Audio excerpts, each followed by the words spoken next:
Selamat pagi, assalamualaikum warahmatullahi wabarakatuh. Jumpa lagi dengan Cabe CT Wong Deso.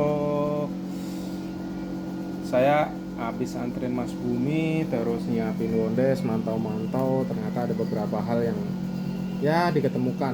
Kemarin pompa saya tuh dipinjem, nggak tahu siapa, dipinjem orang dah. Balik-balik tak cek, malah senjata utamanya hilang. Jadi sepedanya Bunda itu kan pentilnya khusus tuh, perlu kepala yang kecil tuh guys, yang nggak pompa biasa gitu. Nah tak cek malah hilang, ya mungkin dianggap nggak kepake atau gimana, mungkin nggak aware yang minjem. Nah, ya mau nggak mau ini kudu beli pompa baru. Pompa kita dipinjam dan kita harus beli baru karena yang kepalanya tuh hilang. Ya begitulah, ujian datang, tapi senyum aja guys, insya Allah Allah Maha Kaya, rezeki luar biasa.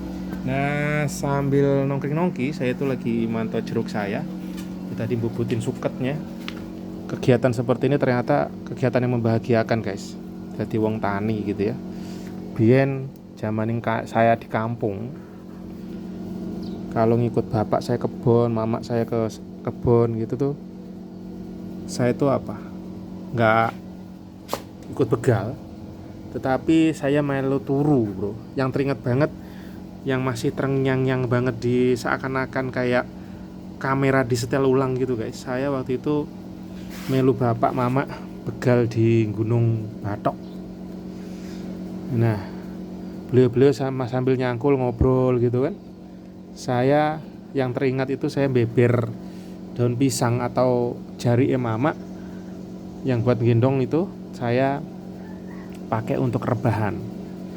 Dan saya mendengarkan cangkul yang pacul yang ketemu tanah, crak crok itu seperti musik yang sangat indah, membuat pikiran tenang, membuat saya membayangkan sesuatu tapi entah apa gitu, tapi nun jauh pikiran saya melayang-layang entah kemana-mana gitu. Jadi dengan kondisi yang tenang, nyaman gitu. Nah ternyata kenangan-kenangan itu begitu melekat dalam benak saya dan menjadi apa ya, menjadi pendorong. Oh iya ya, ternyata secara alam bawah sadar saya itu memang real anak petani dan saya merindukan kehidupan bagaimana di kampung yang penuh kehijauan gitu. Jadi teman-teman yang masih di kampung gitu, bersyukurlah karena kita-kita yang ada di kota gitu, sejatinya pengen mulai kampung guys, pengen hidup di kampung gitu. Nah moga-moga dengan era digital, era internet zaman now ini, kita itu bisa meraih mimpi-mimpi kita. Salah satunya kita bisa tinggal di kampung dengan pendapatan yang lebih baik daripada di kota, hidupnya lebih happy, lebih apa ya, lebih pokoknya lebih berkualitas lah gitu. Secara pendidikan, secara finansial, secara ilmu gitu, terus bertumbuh dengan revolusi adanya dunia digital zaman internet zaman now gitu teman-teman. Maka teman-teman yang ada di kampung jangan berkecil hati terus apa-apa larinya ke kota, tidak. Sejatinya saat sekarang dengan adanya internet udah mulai 4G, udah mulai wifi, ayo pergunakan, jangan cuma kita jadi penonton. Jangan hanya menjadi penonton aja gitu loh. Kemarin saya ada teman di kampung yang saya belum pernah ketemu. Katanya pernah ngelihat nomor saya di grup gitu, terus dia kontak-kontak dan akhirnya WA dan kemarin saya telepon. Katanya, "Mas, ada lowongan kerjaan nggak di Jakarta?" gitu.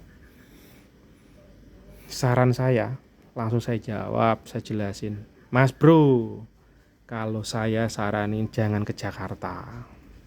Siapa di kampung ngapain? Saya budidaya jamur." Wih, mantap. Terus sekarang lagi jualan cincau, muter-muter kalau pas Ramadan. Cincaunya Pak Bari apa Pak Hari gitu katanya. Akhirnya saya coba ajak ngobrol, ayo bro, sebenarnya dengan itu udah basic yang bagus. Belajarlah, ayo kita berkenalan dengan jiwa entrepreneur, jiwa wirausaha gitu teman-teman. Supaya kita itu dimanapun kita berada kita bisa berdiri tegak, berdiri kokoh.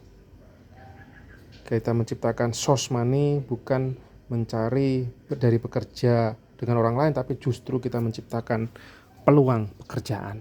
Itu yang saya coba ajak ngobrol, tapi walau alam apakah beliau masih benar-benar nyambung enggak, tapi minimal saya akan terus menebarkan virus-virus entrepreneur. Saya ngajak ke teman-teman, siapapun Anda, teman-teman yang melihat video ini, ayo kita gaskan jiwa wirausaha. Kenapa?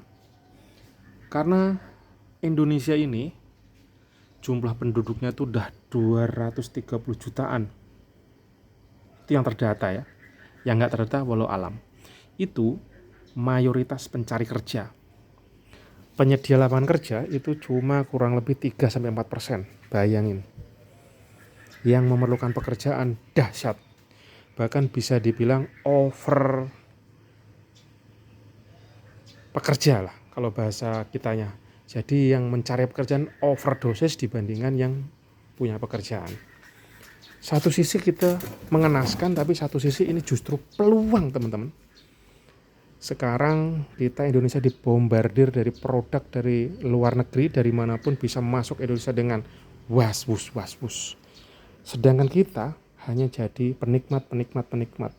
Padahal kalau kita jadi penikmat, kalau sumber maninya nggak ada, ya remuk ujung-ujungnya hutang.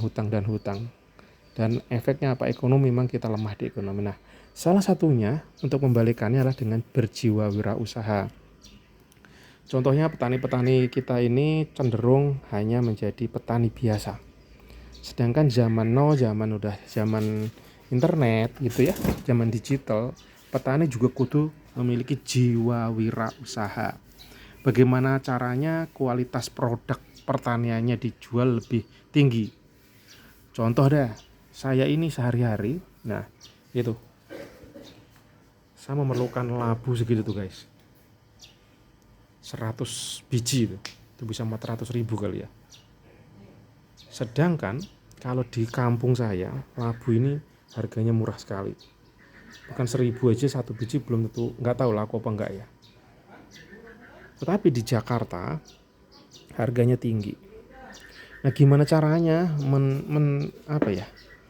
menyelesaikan problem ini? Sebenarnya ya PR-nya pemerintah juga, cuman kita sebagai petani nggak boleh nyerah. Gimana kita bisa produksi di area sana, atau bisa mengembangkan pertanian yang bisa mendekati area sini gitu ya. Terus bisa menjadi produk yang sudah more than barang mentah ya. Yang perlu teman-teman kita semua pelajari teman-teman. Sedangkan sekarang anak-anak muda cenderungnya bertani itu malas. Jarang ada anak-anak muda yang mau bertani ya.